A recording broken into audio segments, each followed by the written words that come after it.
Okay, so I'm back.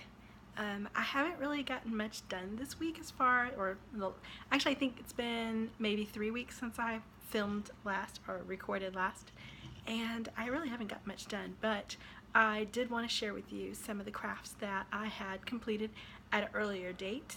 And there's my Clo-Clo. She's such a sweet girl. Anyway, so these are fingerless gloves. And I never can figure out which way is up or down. I did make the patterns a little, there you go. So I want to say that this is the right way to do it. So I can't tell you how many times I knit this. I'm pretty sure I'm wearing it right. And if you want the patterns, actually these have to be woven in. Who does finishing work? Who does the actual finishing work? Not a lot of people. We all should do our finishing work, but no, I did these a while ago. And living in Alaska, I think that these are, fantastic little, when you're driving. It still gives me the, to use my cell phone and all that other stuff. Some people actually sew the fingers in. I don't think I'm going to do that. I'm not sure. I like the idea of my fingers being completely free. Tell me what you think in the comments below. Do you actually sew the fingers? I should show you both of them. Oh yeah, okay, so talking about sewing fingers. So yes, I sewed the fingers on this one. I'm not particularly excited about it. So let me put that on so you can see. Actually, I'll put it on this hand. Here we go. And then, here we go. So, I mean, it doesn't look any different. It just feels different. As you can, I need to sew that in. It's ridiculous. But I don't know. I'm not sure I like it. I don't like the feeling of that in between my fingers. I don't know why that bothers me, because in regular gloves I would have that same feeling. Tell me what you think if you want. If not, that's okay. So this is a project that was finished a long time ago. I just wanted to share with you stuff. This is a knitting project. If you want the pattern, I will try and dig it up.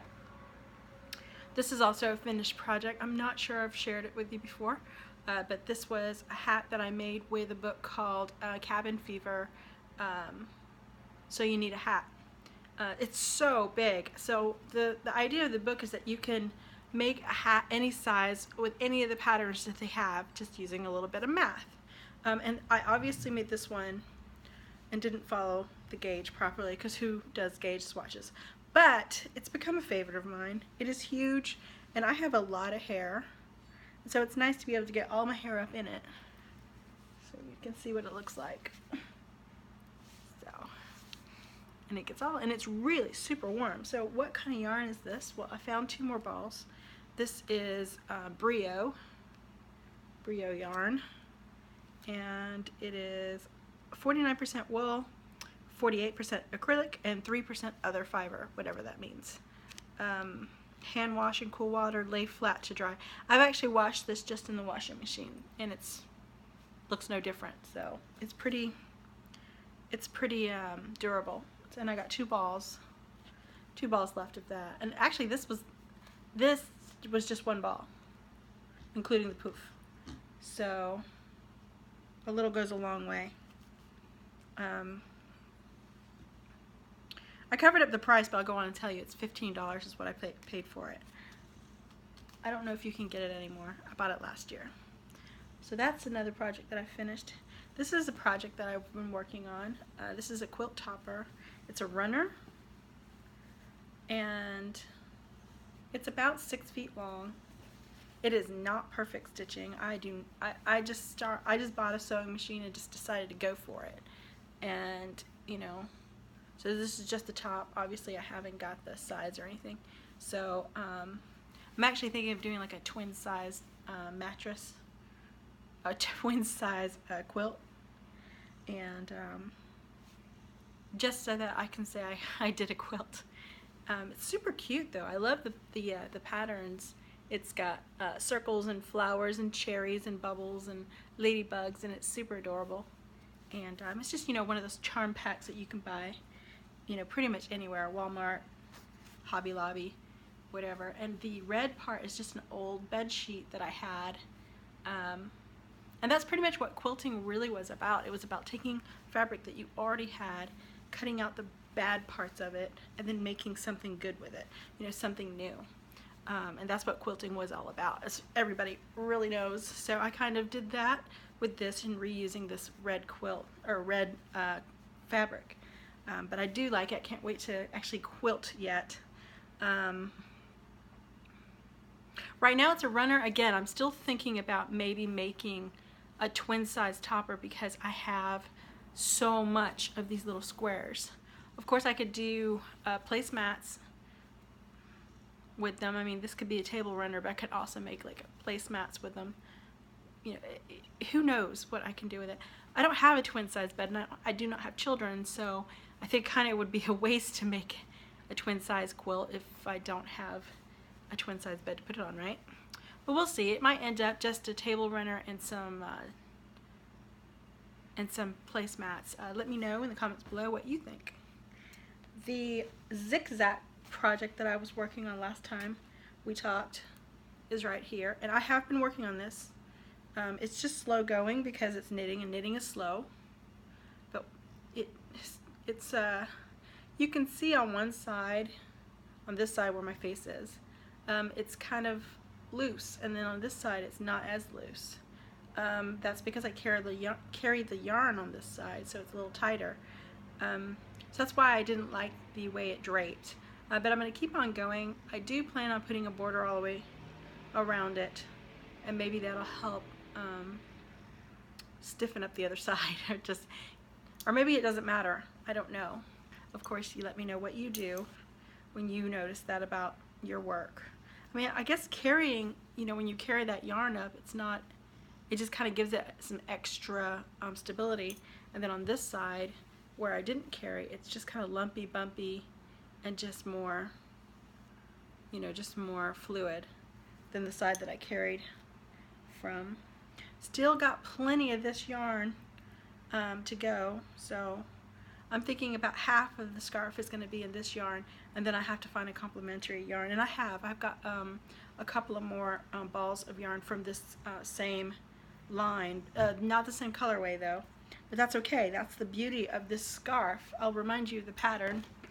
I believe this is on Ravelry, so it's called the ZickZack, all one word, scarf pattern. And if you see, it's twice as large or twice as wide as I went with it, and it certainly has a lot of colors, and that's really the charm of it. So there's that, and then my fun project that I've been working on. I actually, I learned to crochet in 2013. My friend and I sat down, and she showed me, you know, really how to do it. And then I started, then I bought a book, and I started watching YouTube videos, and I really just started giving it my all. My stepmom, who I called Mama, she crocheted okay, but her mother was a beast. That woman crocheted all the time. And they both tried to teach me. I think after she passed, I really just wanted to, you know, take up the craft so that I can, I guess, have that connection with her. So, story told, yay. Now I'm crocheting. I'm crocheting often, more often than I've been knitting in the last year. And I find it really quick. The stitches are less complicated than knitting, and I actually have less wrist pain. But that's neither here nor there. The project that I'm working on is a granny square blanket, retro style, and so all the granny squares are supposed to be done with remnant yarn. Well, I didn't buy remnant yarn. You can't buy remnant yarn. What I mean to say, well, maybe you could.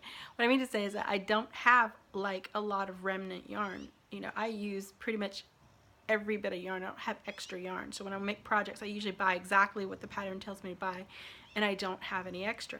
So I went and I bought bonbons from a company on Amazon, and it came in this big bag, and there was 20 of these, and they called them bonbons. It's not the Lion brand version. This is 100% acrylic. It's 3 DK weight. I'm using a 4.5, I believe, 4.5 hook. I'll have to look. I'm pretty sure I'm using a 4.5 hook. Anyway, I don't see it. That's lovely. Oh no, it's right here. It's in the bag. And so, yeah. No, I'm using a 4mm hook. And there's 20 colors, and what I've done is, what I do is I just go in there and I grab 3 balls and I make a square with the 3 colors. And I'm trying to keep everything just random. I'm trying to keep it, but this is really matchy-matchy. I started with making it matchy-matchy, and you'll see what I mean by that. So I've got, this one is purple, so I've got the 2 purples and then a random blue in the middle. And then this one's pinks, and it's got a random gold in the middle. So then I'm doing yellow and green, and it's got a random orange. So it's still complementary, still kind of has that matchy to it. And I'm going to show you all of them, and they are adorable. And that's blue and purple and violet. And there's another green one. Now, you would think that these 2 were the same. They are not the same. There are no 2 alike. If you look, these are not the same. They use the same colors, but there are no 2 alike. And I've done that all through the quilt so far, or the afghan so far. So pinks, very similar, but not the same. And I'm really happy with that. So there's these 2, super pretty. And these 2. I love the way they're turning out. There is some, I guess, you know, my world has to be ordered. And so this is how I keep order. And here's this one. I do have this one, beginning it. There it is. That's really pretty. But I ran out of gold, so I have 2 more of these bags on order. And this one is just beginning. I don't have another one. Look at that. Isn't that pretty? I love the purple, the lime, and the orange. This reminds me of Mardi Gras. So very pretty. I guess it needs blue, but man, it's super pretty. This is going to be a gorgeous quilt, or afghan. I keep saying quilt. This is going to be a gorgeous afghan. I mean, there's bright orange, and I still have like other colors in here still. And I can't wait to use them. I can't wait to use them. Alright, so that's it for projects. Now this is what I bought. So I bought a little, this is on Amazon. It's really cheap. I think it was 10 bucks. And it comes, you know, it's a full set of hooks. And I had hooks. I had some boy hooks that I had just over time acquired. I don't think I bought a single. I might have bought the big hooks, like the really big ones, the ones that where you do like rug hooking, but I don't think I actually bought a set of boy hooks. I kind of, again, acquired them just through friends, through family, people who are just really nice, maybe some gifts here and there, but I didn't have a complete set, and so I decided to get a set. And this has like comfort grip rubber. It doesn't fit very well into this. This has elastic band, and it's like kind of hard to get them in and out, which I guess is good because they're not going to fall out. And it comes with a tape measure and some needles that I can finish my work with. I guess they're yarn needles. There's also a latch hook on here, a tiny itty bitty latch hook. I have no idea what that's in there for, but it's there in case I need it. Maybe for buttons, who knows. And then it just kind of wraps up like that. It's got a cute little girl on the front. Let me get this. It's got snaps instead of Velcro. I thought it would be Velcro. It's got a cute little girl with puffy brown hair, kind of like mine. And then it says, Animal Island takes a walk in the zoo is the proper matter. No idea why it says that. But polka dots are adorable. And that's it. That's it. That's all I've done. So thanks for spending the last 15 minutes with me, and I hope you have a great day. Bye.